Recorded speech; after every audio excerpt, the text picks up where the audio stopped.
The reigning champs have released their non-con schedule. Well, sorta.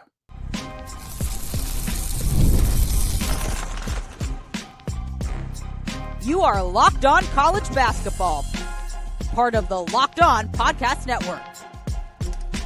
Your team every day.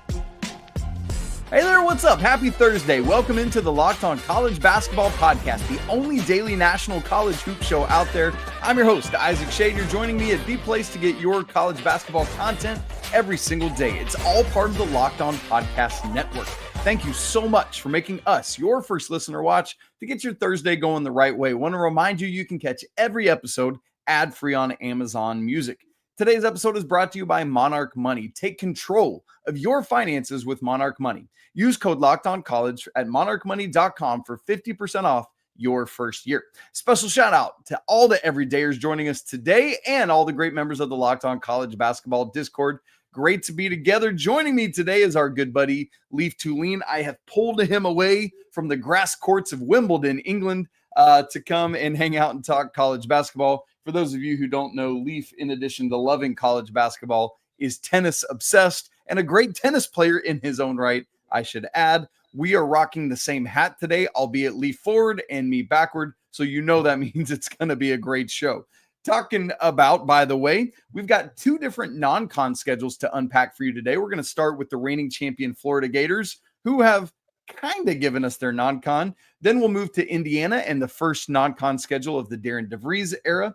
And then we're going to wrap the show today talking a little way too early look ahead at the 26 NBA draft. We're a week removed now from the 25 draft. And so I want to get Leif's early take on college players that might find themselves picked in the lottery of next year. So it should be a lot of fun. Leif, let's dive right in to the Florida non-con. For those of you watching on YouTube, I'm going to pull it up on screen so you can see it. That's actually the Indiana one. We're going to get to that in a minute. So here's the schedule. I'll lay it out quickly. The SEC never changed from 18 to 20 like the other power conferences. So that means 13 non-con games. We will start on opening day on Monday, November 3rd, facing off against Arizona in Las Vegas. Thank you to these schools for starting us off that way. Then on November 6th, hosting North Florida at the O-Dome. Then the annual matchup on November 11th against Florida State. That'll be at home as well. And then we get to our first curious thing on November 16th. We know the date, but we don't know the opponent or the site. Other than that, it will be a neutral site game. Interesting, curious. Then on November 21st, hosting Merrimack. November 27th and 28th over Thanksgiving, it'll be the Rady Children's Invitational. The other teams in that are Providence, TCU, and Wisconsin. Florida will play TCU first, and then Providence or Wisconsin the next day. On December 2nd, at Duke as part of the ACC SEC Challenge, what could have been in the national championship game. Then very next game is playing UConn in the Jimmy V Classic at MSG. And then yet again on December 13th, opponent to be TBA on another neutral site. And then wrapping up the non-con schedule, hosting St. Francis on December 17th, Colgate on the 21st, and Dartmouth on December 29th. Leif, here's my first question to you. Why on earth release this non-con schedule if it's not complete? Why does that make sense to do it now, if it does? I don't know, but I will gladly take the fact that they announced the Florida Arizona to start the season, though. My assumption about the TBA means that it's going to be a bigger school, because it's not a bye game. And for those of you listening, a bye game is when Florida, the big school, would bring over a team such as Merrimack, and they would play at Florida. Or they would take a team like St. Francis, and they would play at Florida. So since it's a neutral site, it makes me believe this is a power conference team, and they're figuring out which team to play. I think it's a little strange, like you mentioned, but it at least makes me happy because if you look at this, there's three teams that stand out immediately. It's Arizona, it's Duke, it's UConn. And if they have two more power conference teams, then I'm pretty happy because I think that's a true non-conference of a team that can contend for a championship and isn't concerned by, we're going to maybe pick up a few losses here and it's going to really hurt us down the road. Like, this is a team that has aspirations for winning a title, and teams with aspirations for winning a title should not shy away from playing real teams in the non-conference. And so I I approve of this. I'm excited for it. Arizona to start the season is going to be awesome because they've got some dudes this year. And, of course, Duke and UConn are two of the more preeminent programs of college basketball. Yeah, Leif, I'm with you on multiple of those takes. How often do we beg for high-level matchups to start the season? And the fact that we're getting Florida and Arizona to kick things off is great as part of that Hall of Fame series that we often get. And to be fair, we've known about this game since mid-May, so it's not like, oh, wow, Florida and Arizona. Like, I don't want anyone to hear us thinking we missed that earlier. But it's great to see it on paper. The other thing is, I'm right with you. Let me first say, I think it's weird to release the non-con if it's not complete. Like, nobody's clamoring for you. Nobody's saying, Florida, you got to release this non-con on Tuesday, July 1st. So it's like, at one level, figure out who it's going to be and where it's going to be, because it's not even just one game. It's 2 games, right? And so figure those things out and then let us know. But I get maybe it's a move for like people who are wanting to, like fans wanting to block out, like, hey, Florida's going to be playing on November 16th and December 13th. We don't know where, but to your point, Leif, because they're both neutral site games, I think that's a clear indication that it's got to be a high major team, meaning that when you take, as you said, Arizona, Duke, and UConn, plus the 2 teams in Rady Invitational, that's already 5 high major opponents. Plus Florida State is 6.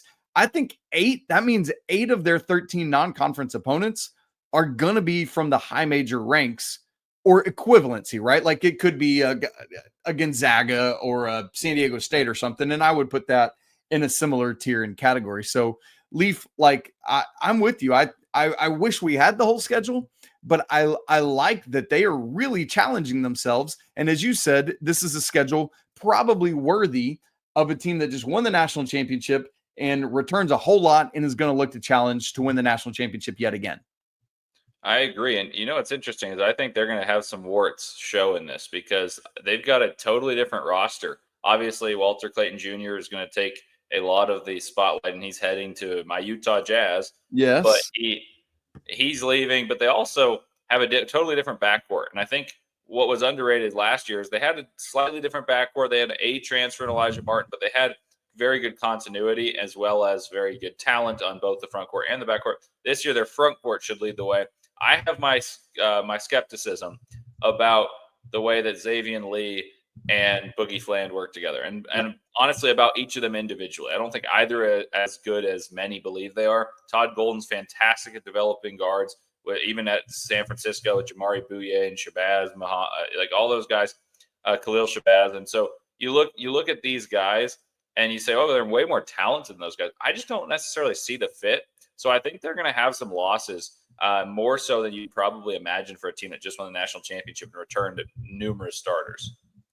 Yeah, and especially because it is one of the things that's really interesting to me is, again, assuming these 2 games that are unannounced are high majors, that means it's a very front-loaded schedule, Leif, in terms of toughness.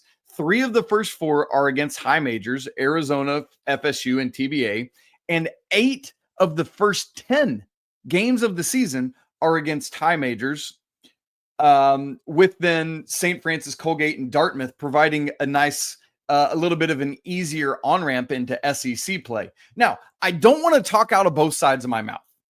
And here's what I mean by that. We are always begging for great higher level matchups earlier in the season to get eyeballs on it. So I think Florida is going to take some losses and have some warts, but I don't want to not say how grateful I am to Todd Golden and company for scheduling a tough schedule. And, not to mention that the SEC, maybe it takes a step back or 2 from last year's historical performance, but they're going to have a gauntlet in SEC play as well. And so Leif, this schedule could shape up to be very, very, very difficult. And I'm curious to see, I guess my last question to you then about it is, of these TBAs, assuming they are high majors, it feels like since you're already playing Arizona, since you're already playing Duke, since you're already playing UConn, Florida State probably isn't going to set the world on fire. Providence, TCU probably aren't going to set the world on fire. Wisconsin's probably the second best team in Rady. I feel like these two others are probably like average level mid majors, or sorry, average level high majors. I agree with you. And one other point is, even if they do struggle in non-conference, I still think it's the right thing to play, not only just for our consumption of it, of watching Florida and Arizona. Like, my goodness, how I wish they started with Champions Classic still. And last year we had Gonzaga and Baylor, and that was good, even though it was a bad game, but it still like brought eyeballs to what we love. Champions Classic was the best. This is awesome. Yeah, I knew Florida was playing Arizona. I didn't know it was going to open the season, so I have newfound excitement. I'm thrilled. And then you play Duke, and Duke was the team to beat by many people's eyes, and Florida was the team that won the championship. UConn won 2 of the last 3 titles, and so they'll be the last 3 champions between these two. So they're doing the right thing. They're getting eyeballs. They're playing real teams, and I think this will help them heading into SEC play, because last year there were teams that played such a lightweight schedule in the SEC and then went to the SEC and got pulverized. Like Oklahoma started 13-0, and then they got smoked each game they played to start the season. And so I think this is going to be a more common occurrence that teams are going to say, you know what, our strength of schedule is going to get us into the tournament because we're going to play these guys and beat them. And there were other teams that did this, and they played a bad schedule, and then they played their conference play, and it wasn't even the SEC, and they didn't make the tournament as a result. So I think if you believe you're a good enough team to make the tournament, much less contend, like Florida absolutely should, I think more teams should employ schedules such as this.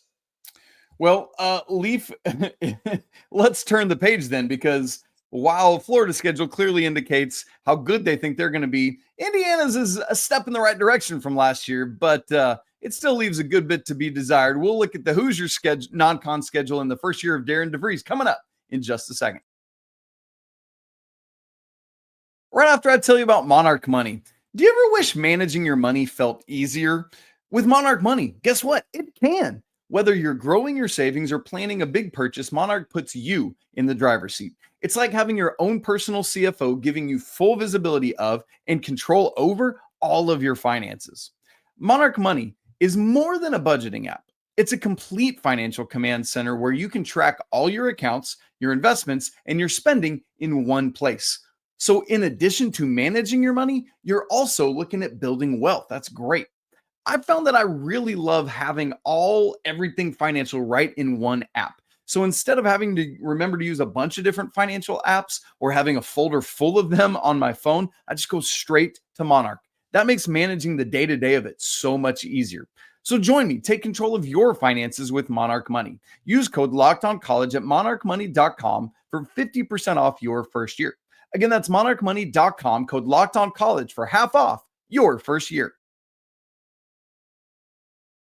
Leif, we turn our attention now from the reigning national champs to Darian DeVries in his third school in as many years, moving to Bloomington, Illinois. Hopefully, fingers crossed, Tucker will be healthy and ready to ball out this year in Bloomington. Let's get straight to this schedule. As a reminder, the Big Ten is the lone power conference still doing a 20-game schedule, so we will only get 11 games in Indiana's non-con, fewer opportunities to play and get your team figured out outside of conference play. Starting off on Wednesday of the first week, November 5th, they will host Alabama A&M in Bloomington. Then on November 9th, that'll be, a Sunday, playing Marquette in Chicago. That should be a fun matchup. And then a couple games in a row, back-to-back, all in Bloomington. November 12th, hosting Milwaukee. The 16th against Incarnate Word, the 20th against Lindenwood, and then K-State coming to town on November 25th, followed up by hosting Bethune-Cookman on November 29th. So 5 straight games there at home. Then we've got some matchups with the Bluegrass State. December 6th, a neutral site in Indy against Louisville, who should be a very good team. Then December 13th, headed down to Rupp Arena to take on Kentucky and Mark Pope. Wrapping up non-con play, the final 2 games, hosting Chicago State on December 20th and then Siena on December 22nd. Leif, again, I think this is a step in the right direction from Indiana's porous non-con schedule last year. But in contrast to what we saw with Florida, this leaves a lot to be desired. Yeah, but they're in different stages. This is a team that did not make the tournament last year as opposed to a team that won the championship. And so, yes, while they're a preeminent program because of their history, Indiana has not been good for over a decade. I mean, I guess you could take 2017 where they made 1-2 rounds, but this is Indiana we're talking about. We're not talking about being pleased with making the tournament. We're talking about a team that wants to contend to win titles, and they haven't been close to doing so for years. So Marquette is a really good non-conference game, especially because it's a neutral site. And I think these are two programs that have basketball rabid fan bases. So I really like that. Obviously, Louisville and Kentucky bring out some important factors because Louisville's they're revitalizing their program, and next year really should be good. Last year proved that Kelsey can coach, and they got to the tournament, and many people felt like they were screwed by seeding. But if you're screwed by seeding and you play a team like Creighton, which has some flaws, you shouldn't be trounced in your backyard. And I took Creighton in that game because I felt like Louisville was overrated by a porous ACC. Now, long story short, though, I'm still thrilled about that game because Louisville is going to be good. They've got a lot of guys coming in, including a couple of freshmen that are fantastic.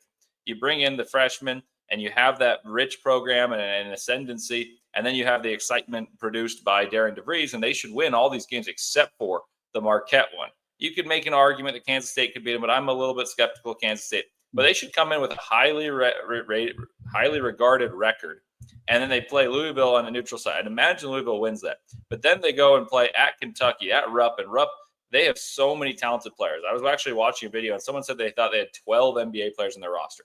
These aren't surefire like the Anthony Davises of the world. They're not like Karl Anthony Towns, Willie Cauley-Stein, that 2015 team that had Devin Booker coming off the bench. But they do have guys that have legitimate expectations to play in the NBA someday. And then this is reigniting an old rivalry. So while they play some teams that are poor, Chicago State, Siena, Incarnate Word, Lindenwood, those teams are not good. And I'm not going to pretend otherwise. At least they have marquee matchups that have some significant history to make it a more exciting slate. Yeah, and what's interesting, I love those points, Leif, because the bye games, and I'll get to those in a second, are not, not all bye games are created equal, right? Like you get some mid majors that are better than a lot of teams look at, but this is not that. But they're playing 4 high majors. I wish it was 5, maybe even 6, but the 4 that they are playing are solid or have some, I think both Kentucky schools should be really good. That's a tough back-to-back. Shaka Smart and Marquette are always really good. Kansas State in the Jerome Tang era hasn't been great outside of that first year. But they get in PJ Haggerty. That's going to be exciting for him to come to Bloomington. And so it's like all 4 of the ones that they are playing, I think are good matchups. And so props to Coach DeVries for at least that side of it. Here's where the issue is for me. Of the 7 bye games that they're playing, 5 of those 7, Leaf, finished 250th or worse at KenPom last year. 2 of those 7 were in the bottom 5 teams in all of Division I. This will go chronological order. Here is the finishing KenPom rank of all 7. Alabama A&M, 360. Milwaukee, 141. That was the only one of these 7 bye games to finish in the top 200. Incarnate Word, 224. Lindenwood, 327. Bethune-Cookman, 286. Chicago State, 362. And Siena, 253. So, Leif, as you look at that, is that like, hey, this is a smart thing to do with the new coach coming in, trying to figure things out? Or is it like, hey, I wish, sure, fine, maybe play a game or 2 against bottom teams outside the top 250. I just would like to see 3 or 4 of these be in the top 150, top 200. Well, honestly, you have to go undefeated of your bye games. Great point. Because, I mean, you should anyway. And then that should be the expectation for a team like Indiana. That should be the expectation for a team like Northwestern, who doesn't have the reputation that Indiana does, but is still a Big Ten team. Like, if you play this schedule, you should go 7-0. But what it means to me is if you don't win against Marquette and then on a neutral, or Louisville on a neutral, you probably don't win at Rupp. And if you don't win at home against Kansas State and you go 7-4, I don't think you make the tournament. And that could really hurt, because that's the benefit of scheduling a hard schedule. Because let's say you said schedule like Florida does, and Indiana's not as good as Florida. They're going to lose, right. Let's say, of those 8, preeminent programs that are, four of those teams are big time programs, and let's say four are not, and you go 3-5 if you're Indiana in that same slate that Florida created for themselves, and all of a sudden you go to Big Ten play and you go 10-10. I know that's the math doesn't work, but just bear with me here. That's a potential tournament team, because that's what Oklahoma did. Oklahoma made it last year because they had a couple non-conference wins that were big, and they were able to get 6 wins out of 18 in the SEC last year. Indiana is now playing with fire. If they lose any of those non-conference bye games, well, then you're really in a struggle town, because you have to then beat Marquette, Louisville, or Kentucky, or have a great Big Ten record. And I'm not so sure, based on their roster, that they're going to be one of the better teams in the Big Ten. Man, that's well said, Leif. So I think it's like critical watch time for all 4 of those high major games that Indiana is going to play in non-con.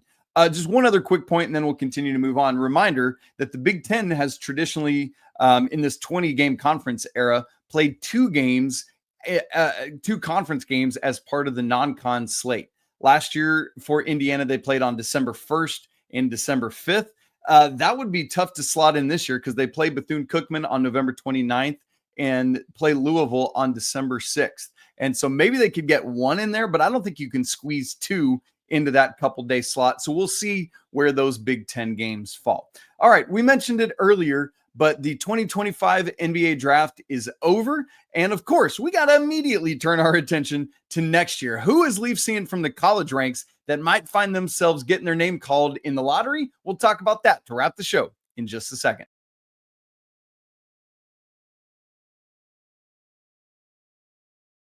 We are a week removed from the 2025 NBA draft. A whole host of college guys taken at the front end of things, as Leif predicted last week on the show. I've already lost the number, but I think it was 11 straight college players to start the draft before we had our first non-college player taken. Leif hasn't yet made an official early big board to get things going, but we have started to look at names and think of guys who might go. So Leif, what I want to do right now is project ahead to this time next summer. And I want to specifically hone in on college players, because this is a college show. Who in your mind are some players that right now will be in contention? I'm not even going to say first round. I'm not going to say number 1 overall, or, you could look at number 1 overall, but I want to confine it to the lottery. Who are some guys right now that you think will contend for lottery status in the 26 NBA draft? Yeah, I think you're going to see tons of college players. I think because of the G League Ignite being disbanded, you're going to see the top American kids going straight to college, playing a year that is incentivized by the NIL. They'll be funded well to do so, and then they'll show off for a year and head to the NBA. So I think there's a trio that has separated itself as the top 3. And then there's a couple other guys that could threaten it should one of those guys have a lesser year than we expect. But so the top 3 to me, in no particular order, but I would lean Darryn Peterson as the best, in my opinion, at this point, which many people would have AJ Dybantsa. So Darryn Peterson's going to Kansas, and I think he'll be the best guard at Kansas since Frank Mason, and maybe even a better player overall. And Frank Mason won the Player of the Year in 2017. Then you go to BYU, and you got AJ Dybantsa, and he's the one who's had the most acclaim. He's athletic. Many people have likened him to Tracy McGrady, Paul George. And then there's Cam Boozer, who, despite having a father who was an NBA All-Star, played on the Olympic team, has somehow gone under the radar, yet going to Duke. And I think he might be the best collegiate scorer of the 3. Actually, I'd go Peterson's probably the best scorer. But Yeah, Boozer agreed. might be the most polished for his position. He's much like his father, power forward, but he's very modernized. He shoots a lot of threes, and he's strong going to the rack and dribble and create for himself. So that's the top 3. And then if I were to choose a 4th, let me ask you something about those 3 guys. As a, obviously number 1 overall would be ceiling. Fast forward, finish this statement. Fast forward ahead the next summer. It would be a crazy world if any of those 3 guys fell below blank. 5. Okay. That's how strongly you believe in all 3 of them. I'd be shocked if any of them fall below 3, honestly. Their track record in the Team USA stuff is very, very impressive. It's more regimented and said are set in stone of what they've done than many prospects before. Like there's been people that have been great throughout the process of going to Team USA, U18s, and all that. Like Cade Cunningham's one that comes to mind. But Cade Cunningham had people saying that Jalen Green was better, or Evan Mobley had more talent. Many people would still have taken Cade, but Scotty Barnes won the Rookie of the Year that year. Yeah, and so there's a lot of players. However, in this case, I think all these guys have just too much history of success to really argue with them. There's a couple. There's a couple other guys though. I like it because so often we look at NBA high-level draft picks and it's like more based on potential. And so it's neat that it's like, no. These are results-based metrics, not like Ken Palm or, you know what I'm saying? Like the difference in kind of some of those ratings is that we said, like, let's take Cam Boozer, who is just 1-1 at every level he's played at. Yeah, here's the interesting thing. If you told me that Ace Bailey is a higher ceiling than Cam Boozer, I would say, okay, I'm okay with that. However, if you were to tell me one of them has a higher floor than the other and one is more likely to go in the top three, I would have told you even before last year. And I was high on Ace Bailey coming in. And I'm very excited for him to be on my Jazz. I think that Cam Boozer is a safer and probably better prospect overall, and especially based on his trajectory of winning, like you said, from age 12 onward. Whereas Ace Bailey kind of elevated into our eyes as the top three prospect that many of us knew him as in a 2-year flurry. Beyond these top three, there's plenty, and they're actually playing the U19s in Switzerland right now, so you're getting a great look at some of these guys. Koa Pete's a player that I've had my eyes on for years because his older brother attended Stanford, and I'm a diehard Stanford football fan. His older brother is a left tackle in the NFL, and that speaks to his strength. But Koa Pete's been a shining star for Team USA, the U19, and he is someone that wasn't ranked as highly as these guys, but he's always been the fourth guy for me. And maybe I'm biased, but so far in U19s, it's been a good assessment. He's been spectacular. He's headed to Arizona. So 3 of these guys in the Big 12 thus far. And then the 5th guy, if I were to round out the 5th, Nate Ament is going to Tennessee. He was a late riser. He's very lean. He's a power forward that can play inside, outside, knock down threes, play with the ball in his hands. And actually, I'll give you a 6 because we talked about Louisville earlier. And I was going to say, what about Mikal? Yeah. That's my guy, Mikal Brown Jr. You watch him play the U19s, and he's probably ahead of Nate Ament in terms of the current, what has he done right now for you. Most people would say Ament in his growth trajectory, and that's the projection. But right now, watching the substantive results, it's really hard to disagree with Mikal Brown Jr., who's really putting up numbers and doing so with a ton of talent around him. And he's made a lot of people very excited about Louisville's prospects because now they have a guy that many believe can be an all-ACC, an all-American type of guy to complement what they have coming back. And especially now with Ali Khalifa getting officially getting his waiver, man, there's a lot there. Leif, I love, thank you for giving us those 6 names, folks. Let's just recap those really quick. We've got Darryn Peterson at Kansas, AJ Dybantsa at BYU, Cam Boozer at Duke. Don't forget also his twin brother, Caden Boozer, who's a point guard, Mikal Brown at Louisville, Nate Ament at Tennessee, and I've left somebody out from that group of 6. Who was the 4th? AJ Dybantsa. Said him. Oh, you did? Okay, it's AJ, Darryn Peterson, Cam Boozer, Nate Ament, Mikal Brown Jr., and Koa Pete.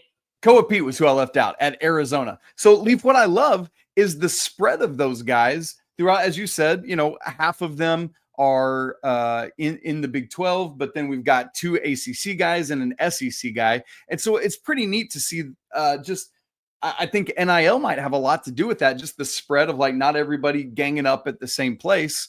And so it'll be neat to see how those guys impact not only the NBA draft and the lottery next year, but college basketball as an entity this year as well. Leif, anybody else outside of those 6 that you've already mentioned to kind of keep our eyes on? Obviously, those are guys right now that are pretty firmly in that lottery discussion. Anybody maybe later in the first round that you think might be a surprise? And I'm springing this on you, so you might not have an answer for it, but that could kind of shock us, surprise us, somebody that's rising quickly that could find their way into the lottery. So I'll say a guy that fits an archetype of a player that just went in the top 5 of this year's draft that no one would have projected. So Con Knippel went 4th overall. and he was picked higher than Ace Bailey, which I don't think he was better than Ace Bailey as a prospect, but it was a fit-related thing, and they wanted to get the right player next to LaMelo Ball. And so a guy that's following the exact same trajectory of Con Knipple as Nick Kamania from Duke, or he's going to go to Duke, and he's playing kind of that 3-and-D winning wing for Team USA U19 as well. He's probably one of the 5th or 6th best players so far on this team, but you can see him being a 2nd or 3rd best player on Duke, and that's no slight to him. That just speaks of how well Duke's recruited and how intentionally they're recruiting their roster and how they want to build their team for future success. So I can see a world in which he has his stock elevate all the way into the lottery next year. I'm not going to guarantee it, but that's the guy who came to my mind in terms of a circuitous route to a lottery pick. Does Braylon Mullins have some of that same Con Knipple-ish, trusted shooter kind of stuff to him? I mean, I've seen him shoot, and he can shoot the ball, so I'm definitely not opposed to that. I just haven't seen as much of him as I have Kamania. Sure. I also think there's a couple players that are international that will be coming to the college ranks that are interesting, and one of them, Furphy, the younger brother of Johnny Furphy. It's Jacob Furphy. He had a standout performance early in the U19. I'm not going to say he's a lottery pick by any means, or even guarantees a first round. But, some of these early performances stand out because you say, okay, that guy, we didn't figure to play in the rotation, and now all of a sudden he's scoring 20-plus in the U19 game. Therefore, let's take note of him. So those are a couple guys that stand out. Leif, I thought I understood that they're actually not brothers. They just happen to have the same last name. That could be right. I thought that they were brothers because I was reading something and they referenced each other in the same breath, but I could be wrong on that. Jacob's going to UConn. Is that right? Yes. Yeah. I feel like I looked this up sometime in the past couple months, and it's just like random that they have the same last name. I need to double check on that, but yeah. Are Jacob and Johnny Furphy related? Although both are from Australia, they are not related. So you're correct. Yeah. Isaac won, Leif nothing. Yeah. That was just poor reporting from whatever I read prior, because I watched him play and they didn't say it on the broadcast, but I read a graphic later and it said brother of Johnny Furphy, the former Indiana Pacers pick, had 24 in U19. That was on a graphic on a broadcast?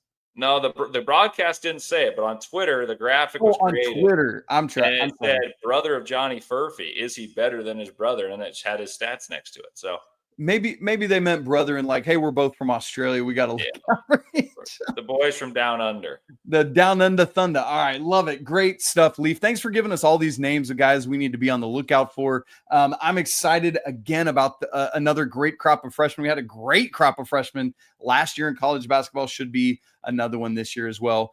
Very excited to see what both Florida and Indiana do in non-con. How does Darian DeVries do in year one? How does Florida do with this gauntlet they're going to have to navigate even ahead of SEC play?